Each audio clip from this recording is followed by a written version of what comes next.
আসসালামু আলাইকুম ভিউয়ার, সবাই কেমন আছেন? আশা করি সকলে ভালো আছেন। তো ভিউয়ার, চলে আসলাম আরেকটি নতুন ভিডিও নিয়ে আপনাদের মাঝে। তো আজকে আমি আপনাদেরকে দেখাবো যে কিভাবে আপনারা ইউকে সার্ভার থেকে Google play point account create করবেন। তো এর জন্য আপনাকে যেটা করতে হবে, প্রথমে আপনি একটা অ্যাকাউন্ট ক্রিয়েট করে নেবেন। তো আমি অলরেডি গুগল অ্যাকাউন্ট ক্রিয়েট করে নিয়েছি এবং এখন আমি আপনাদের বাকি স্টেপগুলো দেখাবো। তো Google play point account create করার জন্য আপনাদের 3টে অ্যাপসের সাহায্য নিতে হবে। একটা হচ্ছে পাওয়ার ভিপিএন, মানে যে কোনো একটা ভিপিএন আপনি ইউজ করতে পারেন। আর হচ্ছে গুগল ওপিনিয়ন রিওয়ার্ড, এটা হচ্ছে আপনাদের পেমেন্ট মেথড অ্যাড করার জন্য। আরেকটা হচ্ছে গুগল ওয়ালেট, এটা হচ্ছে আপনাদের অ্যাকাউন্টে ভিসা কার্ড বা মাস্টার কার্ড অ্যাড করার জন্য। এই 3টে অ্যাপ যদি আপনার কাছে থাকে তাহলে আপনি খুব সহজে অনায়াসে Google play point account create করতে পারবেন। তো আমি এখন সর্বপ্রথম ভিপিএন ইউজ করব। তো অবশ্যই আপনাদের যে সার্ভারের উপর প্লে পয়েন্ট অ্যাকাউন্ট ক্রিয়েট করতে চাচ্ছেন সেই সার্ভার এখান থেকে সিলেক্ট করে নেবেন। তো আমি ভিপিএনে ক্লিক করলাম। তো আমি যেহেতু ইউকে সার্ভার থেকে প্লে পয়েন্ট অ্যাকাউন্ট ক্রিয়েট করতে চাচ্ছি, সেই ক্ষেত্রে আপনারা এখানে দেখেন লেখা আছে অপটিমাল সার্ভার। তো আমি এখান থেকে ইউকে সার্ভার সিলেক্ট করে দিব। একটু নিচে আসলে দেখেন এখানে ইউকে সার্ভার আছে, ইউনাইটেড কিংডম। এখান থেকে যে কোনো একটা সার্ভার আপনারা সিলেক্ট করে ভিপিএনটি অন করে দিবেন। আমাদের ভিপিএনটি অন হয়ে গেছে। তো আমাদের ভিপিএন অ্যাক্টিভ হয়ে যাওয়ার পর আমরা এখন ইউজ করব গুগল ওপিনিয়ন রিওয়ার্ড। তো এই অ্যাপসটার মাধ্যমে আমরা যেহেতু Google play point account create করতে চাচ্ছি, সেই অ্যাকাউন্টে কিন্তু আপনাদের পেমেন্ট মেথড অ্যাড করতে হবে। তো আমরা এখন পেমেন্ট মেথড অ্যাড করব। তার আগে আমাদের অ্যাকাউন্ট সিলেক্ট করে নিতে হবে। তো আমরা এখান থেকে যে অ্যাকাউন্টটি Google play point account create করব সেই অ্যাকাউন্টটি সিলেক্ট করে নিলাম। তো আমাদের অ্যাকাউন্ট সিলেক্ট হয়ে গেছে। তো আমরা এখন যেটা করব, এখানে দেখেন প্রথম অপশনে লেখা আছে কমপ্লিট প্রোফাইল। এই কমপ্লিট প্রোফাইলের উপর একটা ক্লিক করে দিব। ক্লিক করে দেওয়ার পর এখানে লেখা আছে অ্যাড পেমেন্ট অ্যাকাউন্ট, এখানে আপনারা অ্যাডে ক্লিক করে দিবেন। তো আমাদের পেমেন্ট মেথড অ্যাড হয়ে গেছে। যদি আপনারা নিচে খেয়াল করেন তাহলে দেখতে পারবেন এখানে সাকসেসফুল লেখা আসছে। তো আমরা এখানে ব্যাকে আসি। ব্যাকে আসার পর দেখেন আমাদের এখানে ইউরো শো করছে। তো আপনারা এখন আপনাদের অ্যাকাউন্ট রানিং হয়ে গেছে, এখানে চাইলে আপনারা কার্ড অ্যাড করতে পারবেন। তো তারপর আমরা যেটা করব, আমরা চলে যাব সরাসরি গুগল ওয়ালেট অ্যাপসে। তো আমি গুগল ওয়ালেট অ্যাপস থেকে না, আমি আপনাদেরকে গুগল ওয়ালেটের যে অফিসিয়াল ওয়েবসাইট আছে সেখান থেকে কার্ডটি অ্যাড করে দেখাবো। এখান থেকে পেমেন্ট মেথডে আসবেন। পেমেন্ট মেথডে আসার পরে দেখবেন, তো এখানে একটু নিচের দিকে আসবেন। নিচের দিকে আসলে দেখবেন এখানে লেখা আছে check from them on the Google Wallet website. ঠিক আছে, এখানে আপনারা ক্লিক করবেন। আপনারা এখান থেকে অ্যাড পেমেন্ট মেথড থেকে আপনারা কার্ড অ্যাড করবেন না, আপনারা জাস্ট এখানে নিচের দিকে আসলে লিঙ্ক আছে, লিঙ্ক থেকে অ্যাড করবেন। তো আমাদের গুগল ওয়ালেট অ্যাপসের অফিসিয়াল ওয়েবসাইটে চলে আসলাম। আসার পরে দেখেন একটু অপেক্ষা করলে আপনাদের এখানে যে অ্যাড পেমেন্ট মেথড আছে সেটা কিন্তু শো করবে। তো এই যে আমাদের এখানে অ্যাড পেমেন্ট মেথড শো করতেছে, আমরা এখানে ক্লিক করে দিব। তারপরে এখান থেকে আপনারা add credit or debit card এখানে ক্লিক করে দিবেন। তারপর আমরা নেক্সটে ক্লিক করব।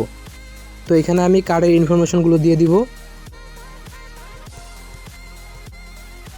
তো আমাদের কার্ডের ইনফরমেশনগুলো দেওয়া হয়ে গেছে। এখন আমরা বাকি অ্যাড্রেসগুলো বসাই দিব। এখানে অ্যাড্রেস লাইন 1-এ আমি লন্ডন দিয়েছি এবং সিটিতেও আমি লন্ডন ইউজ করব। আপনারা সেম টু সেম চাইলে ইউজ করতে পারেন। তারপরে এখানে আমি লন্ডনের একটা পোস্ট কোড ইউজ করব, আপনারা চাইলে সেম এটা ইউজ করতে পারেন। এখন আমি সেভ। তো ভিউয়ার্স দেখেন আমাদের কিন্তু কার্ড অ্যাড হয়ে গেছে। পেমেন্ট মেথড অ্যাডেড, মানে আমাদের কার্ড অ্যাড হয়ে গেছে। আমরা এখানে গট ইটে ক্লিক করব। তারপরে গিয়ে আমরা এখান থেকে প্লে স্টোরে চলে আসি। প্লে স্টোরে আসার পরে দেখেন আমাদের প্লে পয়েন্ট শো করছে কিনা। তো প্লে পয়েন্ট এখানে শো করছে এবং এখান থেকে প্লে পয়েন্টে ক্লিক করবেন। ক্লিক করার পরে যেহেতু আমরা কার্ড অ্যাড করে ফেলছি, এখন আমাদের আর কোনো কাজ বাকি নেই। আমরা জাস্ট জয়েন ফর ফ্রিতে ক্লিক করে দিব। তো আমরা জয়েন হয়ে গেছি। এখানে আমি ইয়েস আই মিনে ক্লিক করে দিব। এখন আমাদের আরও একটা কাজ বাকি আছে, সেটা হচ্ছে দেখেন এখানে কিন্তু পার্কের কোনো অপশন নাই। তো ভিউয়ার্স আমাদের মূল বিষয়টা কিন্তু হচ্ছে এখানে যে পার্ক যদি ওপেন না করা থাকে তাহলে এখান থেকে আমরা কোনোভাবেই প্লে পয়েন্ট আর্ন করতে পারবো না। যা শুধুমাত্র পার্ক ওপেন করা থাকলে আপনারা এখান থেকে সপ্তাহে সপ্তাহে যে ক্লেম আসে ওই ক্লেম থেকে আপনারা পার্ক ওপেন করতে পারবেন। তো আমরা যেহেতু কার্ড অ্যাড করে ফেলছি, এখন আমাদের লাস্ট একটা কাজ বাকি আছে, সেটা হচ্ছে আমরা এখানে হাতের ডান পাশের কর্নারে দেখেন লেখা আছে বুক নামের অপশন। এখন যেহেতু আমি কার্ড অ্যাড করে ফেলছি, এখন 2টা বই কিনবো। জাস্ট আমরা এখানে সার্চ করব লাসুনা দিয়ে। লাসুনা দিয়ে সার্চ করার পরে দেখবেন এখানে 2টা বই আসবে। তো আমরা প্রথম বইটা আগে পারচেস করব। তো এখানে ইবুকে ক্লিক করি, এগ্রিতে ক্লিক করি, বাই অপশনে ক্লিক করি। তো ভিউয়ার্স আমাদের বই পারচেস সাকসেসফুলি হয়ে গেছে। এখন আমরা বাকি আরেকটা বই বাকি আছে, দ্বিতীয় বইটা আমরা কিনবো। তো আমরা একটু নিচের দিকে স্ক্রল করলে আসলেই দেখবেন আরও একটা বই আছে অ্যাকসেন্টের। তো এই বইটাও আমরা এখন পারচেস করে নিব, তাহলে আমাদের টোটাল 2টা বই কেনা হয়ে যাবে। তো প্লে পয়েন্টের পার্ক অপশন অন করার জন্য আপনাদের যাদের সেন কার্ড প্রয়োজন হবে তারা আমার কাছ থেকে সেন কার্ড কিনতে পারেন। আর আমার কাছে যে সেন কার্ডগুলো আছে এটা কিন্তু টোটাল 200টা কান্ট্রির উপর কাজ করে।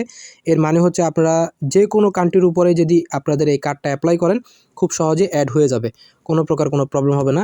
নর্মালি যে কার্ডগুলো আছে এগুলো কিন্তু ইউএসএ সার্ভার বাদে অন্য কোনো সার্ভারে কাজ করে না, কিন্তু আমার কাছে যে কার্ডগুলো আছে এগুলো যদি আপনারা পারচেস করেন তাহলে আমি এটা গ্যারান্টি দিয়ে বলতে পারি আপনারা যে কোনো 200টা কান্ট্রির উপরে সাপোর্ট করে সেহেতু আপনারা যে কোনো কান্ট্রির উপর এটা অ্যাপ্লাই করতে পারবেন এবং খুব সহজে এটা অ্যাড হয়ে যায়। তো দেখেন এখানে যে পার্ক অপশন অন হয়ে গেছে, এখন আমরা এখান থেকে ক্লেম করে নিব। তো আমাদের এখান থেকে 3 পয়েন্ট দিয়ে দিছে, আমাদের এখান থেকে এখন আমরা চাইলে প্রতি সপ্তাহে সপ্তাহে এখান থেকে পয়েন্ট আর্ন করতে পারবো।